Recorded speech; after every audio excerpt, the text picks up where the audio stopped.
Les amis Internet, je suis avec l'auteur du jeu Sea of Clouds. Théo Rivière, comment ça va? Très très bien, je suis un peu fatigué mais ça va. Oh, t'es fatigué? Oui. Bon, comment ça? Bah c'est Cannes donc forcément c'est la fête, on boit, on va au off, on joue et on dort pas beaucoup quoi. En une phrase, peux-tu me résumer Sea of Clouds? Une phrase c'est super dur. Attends, faut Ok, que donc un mot alors. Piraterie, facile. Ok, bon, on y va avec la phrase, c'était trop facile.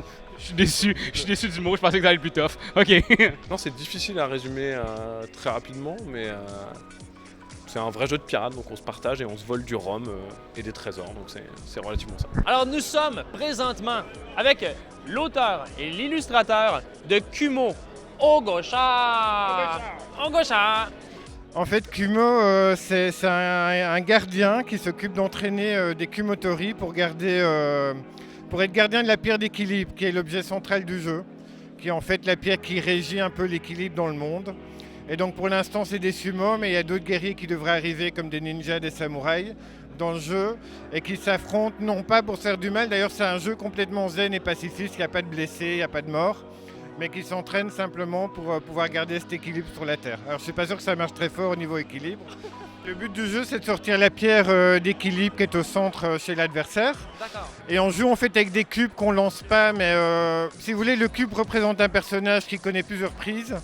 Et donc on jongle avec ce cube en changeant de prise par action pour pouvoir contrer l'adversaire et pousser cette pierre. Au départ c'était une des mécaniques, c'est le premier truc qui est venu. En fait je suis joueur et arbitre de Magic au début. Et c'est une variante de draft qui est pas officielle mais qu'on utilise. La mécanique de base c'est une variante de draft non officielle mais qu'on fait pas mal sur les tournois pour drafter le cube. Pour ceux qui connaissent, qui a une pile de cartes un peu cool. Le problème c'est qu'il fallait pour que ça marche, puisque dans Magic ce qui marchait c'est que tu draftais certaines couleurs et du coup au milieu de ton draft il y avait des couleurs qui t'intéressaient plus. Il fallait que tu aies des cartes bien et des cartes pas bien.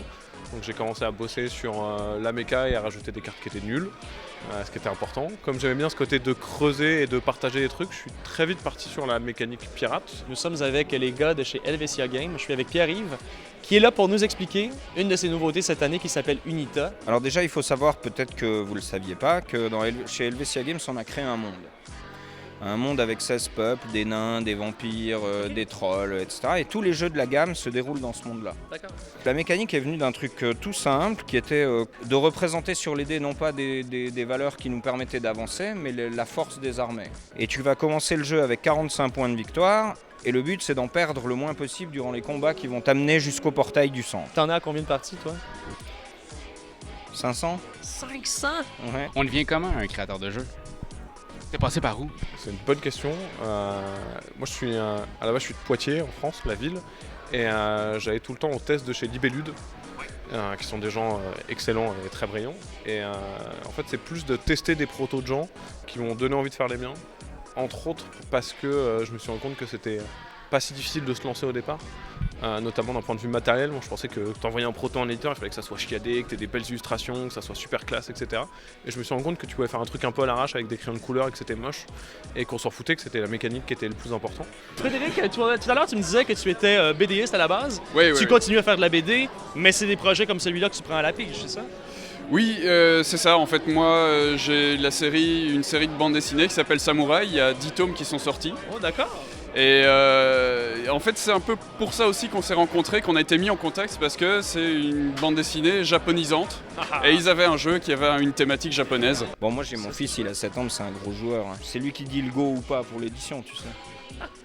Moi je suis juste un travailleur. Oui c'est ça.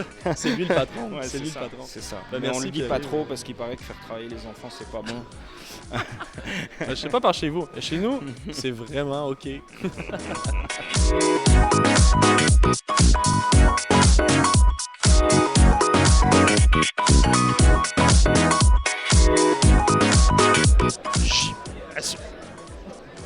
Non, je pense que j'ai plus de questions.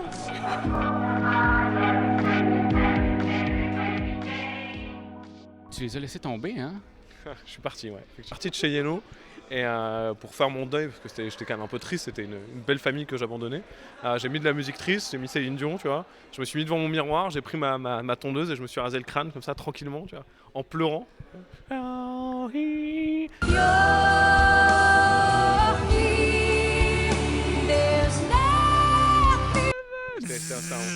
pense que c'était le moment le plus émouvant de toute ma vie.